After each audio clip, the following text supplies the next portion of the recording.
C'était à l'époque où les hommes avaient arraché de la terre tout l'or du monde, tous les diamants, tout l'argent et toutes les pierres précieuses. Ils avaient tout enfermé dans des coffres et ils étaient heureux. Enfin presque, car il ne leur restait plus rien à trouver. Ils étaient riches et s'ennuyaient, ce qui est normal. C'est alors qu'une rumeur fit l'effet d'une bombe. Elle disait que le soleil était en or. La nouvelle se répandit comme une traînée de poudre et on vit tous les hommes à la chasse des précieux rayons du soleil. Ils les piégeaient pour les enfermer dans leurs coffres et ils en piégeaient tant que bientôt tous les coffres furent pleins. Alors ils se mirent à remplir les tiroirs et les réservoirs, les boîtes et les boîtiers, les caisses et les caissons, les touques, les paniers et tout ce qu'ils trouvaient. Bientôt, il n'y eut plus de soleil et la nuit dura 24 heures. C'est alors que quelqu'un dit que la lune était d'argent. On l'a mis en boîte. Et quand on leur dit que les étoiles étaient en diamant, les hommes envoyèrent des fusées pour piéger le précieux butin dans la profondeur opaque des coffres. Ouf, il ne restait plus rien. Le soleil, la lune et les étoiles étaient dans les tiroirs et les bidons. Les boîtes et les boîtiers, les caisses et les caissons, les pots, les touques, les cuves, les paniers, et tous les hommes étaient milliardaires. Et comme tous les milliardaires qui s'ennuient, ils passaient leur temps à faire des trous pour installer leurs piscines de plus en plus grandes, de plus en plus profondes.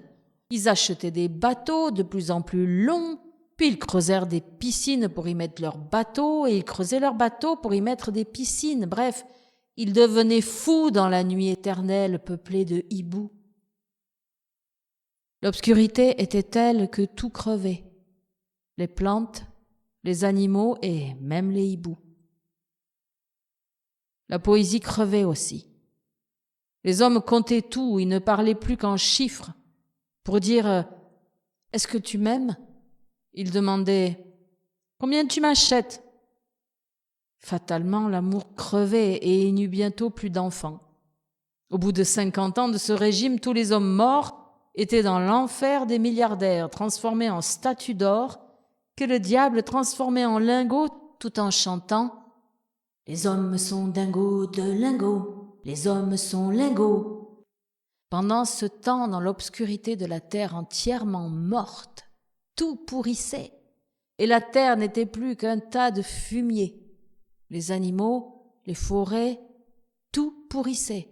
Et même les tiroirs et les bidons, les boîtes et les boîtiers, les caisses et les caissons, les touques, les paniers. Les coffres rouillaient et se trouaient, si bien qu'une nuit, un rayon de soleil parvint à s'échapper en fuyant. Il caressa le tas de fumier et ce qui se passa fut extraordinaire. Une fleur se mit à pousser dans la lumière retrouvée. Puis 100, puis 1000, on entendit bientôt le chant des oiseaux ressuscités. La lune aussi s'échappait des coffres rouillés et elle fit son premier quartier, puis se gonfla jusqu'à devenir pleine. Les étoiles reprirent leur liberté et le jour où le soleil eut retrouvé tous ses rayons, ce fut le plus beau matin du monde. La nature explosait de joie et même le diable rigolait en chantant « Les hommes sont dingos de lingots, les hommes sont lingots.